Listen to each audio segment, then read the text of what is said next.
Thank you, my young apprentices.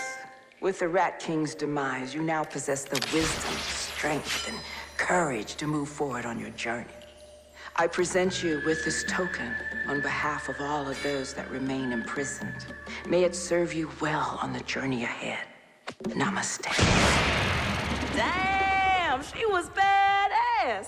Yeah, too bad she isn't coming along for the ride. All I know is if we catch her on the flip side, I'm calling dibs. Well, I guess it's time to grab that key and get the hell out of here.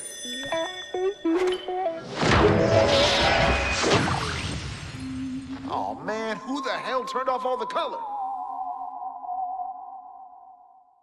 So as you guys saw right there, we did finally get the ending cutscene to Shaolin Shuffle. It's pretty interesting, but it's also what we expected to see inside the cutscene for Shaolin Shuffle. But there are things I really want to talk about because there's something that I just really don't know what to make of, or there's just things I want to speculate on. And the first one I want to talk about is when Pam Grier, or the Shaolin sister, goes ahead and gives us the katana and says it's a token for everyone else who is imprisoned in here. Obviously talking about the movie that they're all stuck in. But the thing is that she says it's a token, so we're going to be able to keep this. So does that mean we're going to be able to take it into DLC 3, or what is exactly happening here? I'm not entirely sure, but go ahead and tell me what you guys think. Maybe she's just talking from a gameplay perspective and just gave up on the story during cutscene because she just wanted us to keep it for the rest of the game that we're going to play. But I can't imagine that's the case, so maybe it's going to be carry on to the next map. I can't imagine myself carrying on to katana inside a black and white film, which we'll get into in just a second. But tell me what you guys think, because I really don't have any idea what she can mean by it. And then the next one I just want to touch on real fast is when Sally goes ahead and picks up the soul key piece, and it's very, very interesting because this soul key piece looks completely different from what we've seen inside Raven the Redwoods and Zombies in Spaceland. Back then it looked like a rod with a purple thing in the middle of it. I don't know why they changed the look to it make me look more like a key, kind of, I don't know. And it looks like they just changed that inside Shaolin Shuffle, because not only does it look different here, but they also changed how the one in Raven the Redwoods looked, because inside the intro cutscene to Shaolin Shuffle, it had a glimpse from Raven the Redwoods, and it doesn't look like the one we saw originally inside the ending cutscene to Raven the Redwoods, but now they made it look like the one we see inside this ending cutscene. So I'm not entirely sure why they're doing this. Maybe they just didn't like the design after all, or maybe there's something or some reason they're doing this that I just can't see. But if you guys have any ideas for any of this, go ahead and leave them down in the comments. So now let's actually get into the teaser we got for DLC 3, and as we can tell, we hear AJ go and say, hey, who turned off the colors, and it's completely black and white. So we do have a general idea it's going to be happening in a time when they use black and white. Also, another thing to note is that they actually had some alien-ish sounding noise. That's what everybody calls it. I'm not entirely sure if it's correct, but we'll go off it for now. But anyways, going back to the black and white and when it was actually used. So we do know that black and white was used from the 1930s to the 1960s. So we have about 4 different decades to choose from in this time. And right off the bat, I would like to say that it's going to be taking place inside the 60s, because we've played inside the 80s, 90s, and 70s, and because all these ones before are just 1 decade apart. But this one, if they did